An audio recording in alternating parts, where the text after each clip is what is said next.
做性价比显示器最大的难点是在哪里呢？对于这种国产的性价比显示器啊，我们有别人没有拥有过的经验。这份经验不是靠缩水，不是靠忽悠能换来的。有人也做这样的产品，有人坚持下来了，有人没坚持下来了。我们泰坦军团运气好，我坚持下来了，而且还成功了。这份经验是无价的。显示器是被海外品牌制霸的，本土厂家是没什么调教经验的。国内几十个品牌都在争啊，是怎么做的？我们泰坦军团把价格打下来是怎么干的？怎么在市场厮杀的？怎么去做这些事情的？这个经验是无价的。Hello， 大家好，我是建哥。泰坦军团的产品啊，最近在市面上的声量是不低的，尤其啊是在入门级的市场，泰坦军团一直是绕不开的一个品牌。我们之前就测试过的他们一款产品啊，那前段时间的 P2712V 4K 160赫兹以及 1080P 320赫兹双模前画，目前标价1399元，给我们留下了非常深刻的印象。但是不少观众就要问了，我基本上不去玩竞技游戏，那主要是玩3A 游戏多，用不到 1080P 320赫兹模式啊，那买了可以切换的，那不就浪费钱了吗？你说的很有道理啊。所以啊，我手边的这台 P2710V 节能版就应运而生了。它在搭配了 4K 160赫兹单模的情况下呢，价格比 P2712V 降低了300块钱啊！目前双11活动到手价格仅1099元，1099元啊就能买到 4K 高刷的 IPS 显示器。放在以前啊，那是想都不敢想的。那它的表现究竟怎么样呢？我们就来看一看吧。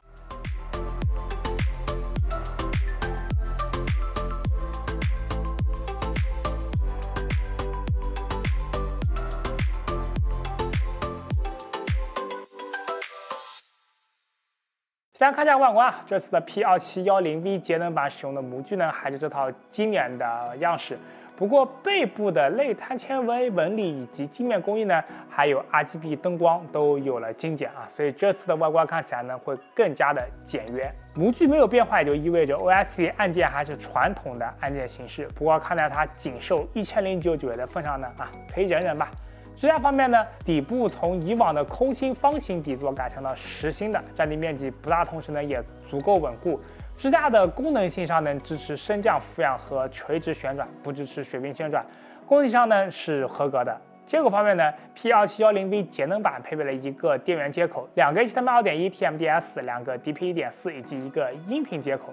在这个价位已经是够用了。那打开 DSC， 使用 HDMI 和 DP 连接 PC， 它都能够实现 4K 160赫兹10比特的全范围输入连接 PS50 4K 分辨率也同样支持48到120赫兹的可变刷新率和 HDR。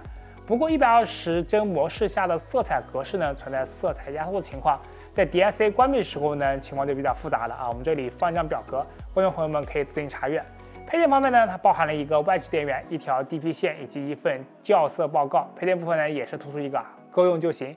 它在安装之后的3维数据呢，我们放在这里感兴趣的观众老爷们可以对比一下自己桌面的摆放情况。接下来看一下数据的实测P2710V 节能版的面板型号为 M270 QAN0 7.0， 也就是我们常说的友达 7.0 面板。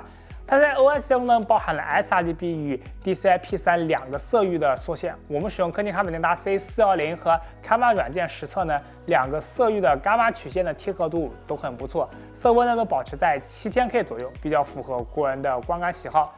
色域方面呢 ，sRGB 模式覆盖了 99.2%， DCI P3 覆盖率则在 92.8%， P3 的色域覆盖呢还是偏低了。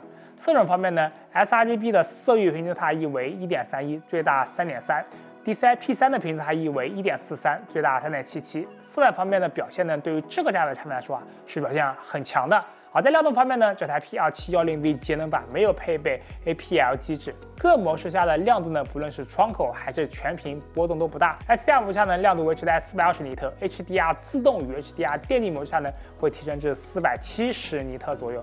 而在 HDR 电影模式下呢，则会小幅降低到360尼特。亮度均匀方面呢，最大亮度差距出现在右上角为 22.85%， 在屏幕的两侧呢都有一定程度的亮度衰减。均性表现呢中规中矩。P2710V 节能版在 OS 中呢包含了5个 OD 档位，不过入口藏得比较深，我们时态能在等级3模下呢会出现非常轻微的归隐，想要完全无归隐的用户呢可以调节到等级2模式。OS 在菜单方面呢，碳晶团这套 OSD 的可用度和易读性呢还是不错的，要是能用上无向摇杆呢就更好了。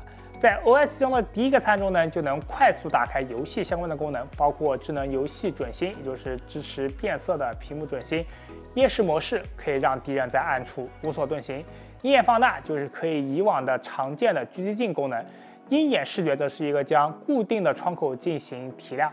而在 Gamer 加的菜中呢，还有画面增强和游戏辅助2个子类别，里面包含了一系列的游戏画面优化措施，可以供玩家调节，功能性方面是很强的。虽然说这套 OS 中呢没有用上无向摇杆导航操作呢比较折腾，那好在泰坦集团呢还是加入了2个快捷键的自定义功能，在系统设置、快捷键1设置和快捷键2设置菜中呢就能够调整，可以根据自己的习惯把常用的选项放上面去，使用起来呢会方便不少。不过还是希望泰坦集团能够更新下模具吧，尽快把无向摇杆普及到入门价位的产品上，毕竟摇杆的操作便携程度呢，还是要比五大金刚高不少。我们在这里展示一下这台 P2710V 节能版的拨片效果观众朋友们可以感受一下它的表现到底如何吧。